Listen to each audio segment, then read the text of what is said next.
Hello दोस्तों, आज हम करेंगे इस वीडियो में वन पीस के एक और एपिसोड नंबर 1140 का डीकोड। So let's start. पिछली वीडियो में हमने देखा था कि कैसे बस्टर कोल्ड को इन्वोक कर दिया गया था, लेकिन लास्ट में आते आते हमने देखा कि मरीन्स की हालत बहुत ही ज्यादा खस्ता हो गई है, जैसे किसी ने पीछे से उन पे अटैक कर दिया हो। और एक चीज और, इस एपिसोड की स्टार्टिंग में हमें कुछ एक्सप्लोजन्स दिखाए जाते हैं मरीन जो कर रहे थे, और उनका जो एक्सप्लोजन होता है, जो उनकी जो आग है, जो धुआं निकलता है उसमें से, वो भाई साहब क्या हाइपर रियलिस्टिक लग रहे हैं भाई, एकदम गजब के। देखना यार, मजा आ जाएगा आपको।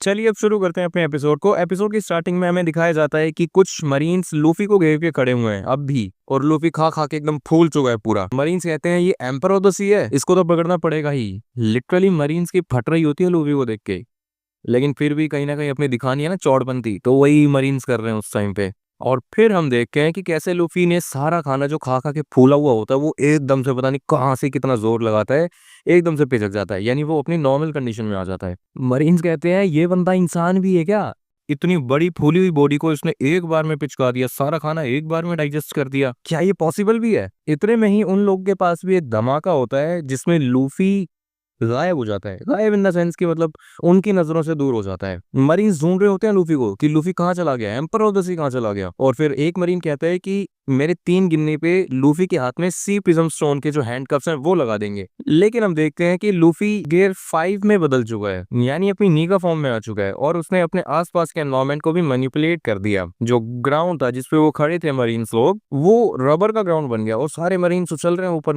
नीचे, और लूफी भी अपना उनसे मजे ले रहे हैं सही। और फिर सारे के सारे मरीन्स डर के भाग जाते हैं वहां से। एक तो ऐसे उनपे मरीन्स ने ही अटैक कर रखा होता है, और ऊपर से लूफी की ये वाली फॉर्म देख के उनकी तो फट के भाई फ्लावर हो गई। नाउ बैक टू वो वाला सीन जब लास्ट एपिसोड में कोमा, एटलस, फ्रैंकी वो सब वैक्यूम रॉकेट से कहीं जा रहे थे, और कीजरू ने उनके रॉकेट को बीच में से ही काट दिया था, वैक्यूम ट्यूब को ही काट दिया था, जिससे कि वो सारे के सारे नीचे गिर रहे थे। और कोमा ने बोनी को अपनी बाहों में भर लिया था। वो अब भी गिर रहे हैं, और उनको गिरते हुए वेगापंक देख रहा है। वो कहता है कि मैं तुम्हें बचाऊंगा कोमा, बोनी।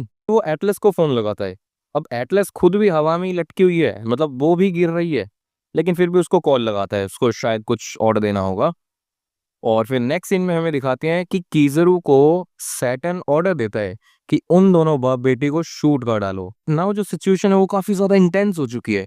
एक तरफ सारे के सारे पैसिफिक स्टार्स अपनी लेजर को कोमा बोनी की तरफ पॉइंट करके खड़े हुए हैं, और दूसरी तरफ कीजरू को भी ऑर्डर मिल चुका है कि बस शूट कर दो उन बाप बेटी को। और एक तरफ हम देखते हैं सांजी जो हवा को किक करता वो ऊपर बढ़ रहा है, उनकी तरफ बढ़ रहा है, बोनी को बचाने के लिए बढ़ रहा है।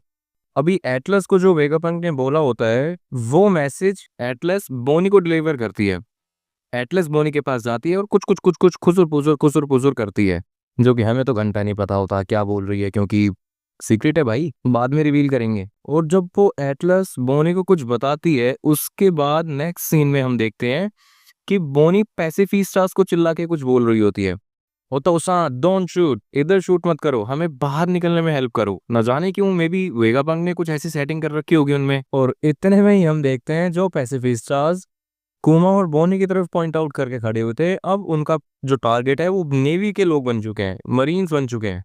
सो ये सब देख के वेगापंक दूर खड़ा अपनी ही बातों को याद कर रहा होता है। कहता है कि मैं बहुत चिंतित था बोनी, शायद तुम्हारे पापा ही तुम्हें मार ना डालें। एक मैसेज कुमा के लिए भी होता है, तुम शायद अपनी डॉटर को ही हार्म ना कर बैठो। और यही वो एक ट्रेजेडी है जो मेरे हाथों में, जो मैं बिल्कुल नहीं होने दे सकता। इसलिए मैंने कुमा के जितने भी लुक अलाइक हैं, यानी पैसिफिक स्टार्स है कुमा वाले, उनमें एक ऐसी प्रोग्रामिंग करी है कि अगर उनको हाईएस्ट अथॉरिटी से भी ऑर्डर मिलेंगे ना, कमांड मिलेगी, या फिर पूरी दुनिया ही उनके खिलाफ हो जाए, तब भी कुमा तुम्हारी साइड रहेगा बोनी। ये मेरी खुदगर्जी थी बोनी, मुझे इसके कॉन्सिक्वेंसेस अच्छे से पता थे। इतने में ही सेंट सैटर्न वेगापंक को पीछे से मार देता है। इतने में ही कीजरू को भी उन सबको एलिमिनेट करने के ऑर्डर्स मिल जाते हैं। अरे भाई पता नहीं कैसे गिर रहे हैं वो, अभी तक गिर ही जा रहे हैं, गिर ही जा रहे हैं, आधे से ज्यादा एपिसोड खत्म हो चुका है, अभी भी गिर ही रहे हैं वो। कीजरू हवा में जाता है और उन सब पे लेजर शूट करने लग जाता है। कीजरू अपने लेजर सेबर से बोनी और कुमा को 2 हिस्सों में बांटने वाला ही होता है कि इतने में साइड से लूफी आता है और एक जोरदार पंच देके मारता है कीजरू को। फाइनली वो सब जो हवा में थे, फ्रैंकी, एटलस, कुमा, बोनी, वो सब गिरते हैं, लेकिन गिरते तो हैं लेकिन जमीन पे नहीं। वो जमीन जो लूफी के द्वारा मैनिपुलेट कर दी गई है, यानी वो जमीन रबर की हो चुकी है, तो उस पर बाउंस होके गिरते हैं आराम से। अभी की सिचुएशन कुछ ऐसी है कि पैसिफिक स्टार्स अब भी मरीन्स को शूट आउट कर रहे हैं, और कीज़रू पड़ा हुआ है जो उठता है, और सैटर्न के सामने वो सारे लोग हैं। वेगापंक एकदम बेहोश पड़ा हुआ है नीचे, बेहोश है, पता नहीं शायद मर गया होगा ना। बोनी भागते हुए वेगापंक के पास जाती है कि वेगापंक चलो उठो, हम भागेंगे, सारे एक साथ जाएंगे यहाँ से। सैटर्न बोलता है कि सारे कीड़े मकोड़ों का एक ही हश्र होता है। अभी हमें दिखाते हैं कि जो लूफी है वो हंसता कूदता हुआ, मतलब वही निका की फॉर्म में तो हंसता रहता है, हंसता रहता है, वही फॉर्म में उनके आसपास मंडरा रहा होता है, सेन सैटर्न के आसपास मंडरा रहा होता है।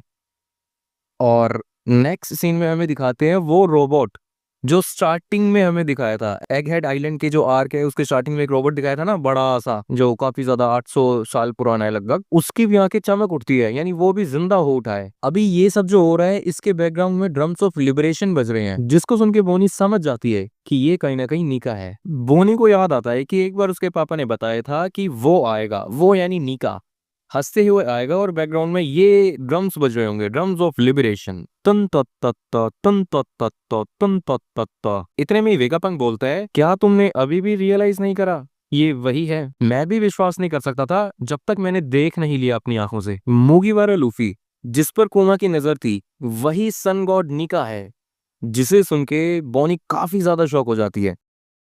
अब बस्टर कॉल की कोई इंपॉर्टेंस रह नहीं गई है, क्योंकि बहुत सारे लोग हैं दुनिया में जो नीका का वेट कर रहे हैं, जो आज़ादी पाना चाहते हैं।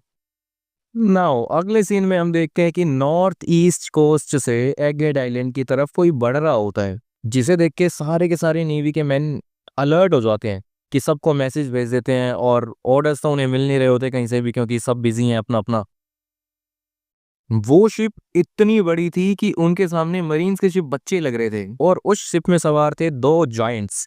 कौन थे, नाम लिख के मेरे को बताना। इतने में जो मरीन के हेड्स होते हैं वो रियलाइज करते हैं कि ये वही हैं जो 100 साल पहले डिसबैंड हो गए थे, ये यहाँ क्या कर रहे हैं। इतने में ही मरीन्स को भी ऑर्डर मिलते हैं कि अपनी शिप्स को उस शिप की तरफ लगाओ जिसमें सवार होकर दो जायंट्स आ रहे हैं। सारी की सारी शिप्स मुड़ जाती हैं। इतने सारे गोले बरसाने के बाद भी जायंट्स की शिप को घंटा फर्क नहीं पड़ा, वो बस आगे बढ़ती जा रही है, बढ़ते जा रही है। अब डोरी एंड रोगी दोनों मरीन से लड़ते हुए, हालांकि मरीन उनका कुछ कर नहीं पा रहे हैं, आगे बढ़ते हैं। ये दोनों जायंट्स कहते हैं, हम तुम्हारे लिए यहाँ पे हैं straw hat, now the giant pirate crew has appeared. और इसी के साथ होता है हमारा खत्म एपिसोड 1140। आपको ये समरी कैसी लगी कमेंट करके हमें बताना, और हम क्या इंप्रूव कर सकते हैं अपनी वीडियोस में ये भी बताना।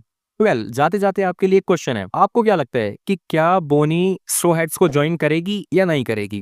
ये रैंडम क्वेश्चन है जो मेरे दिमाग में ऐसे ही आ गया था वीडियो बनाते बनाते। इसका आंसर आप कमेंट्स करके बताना।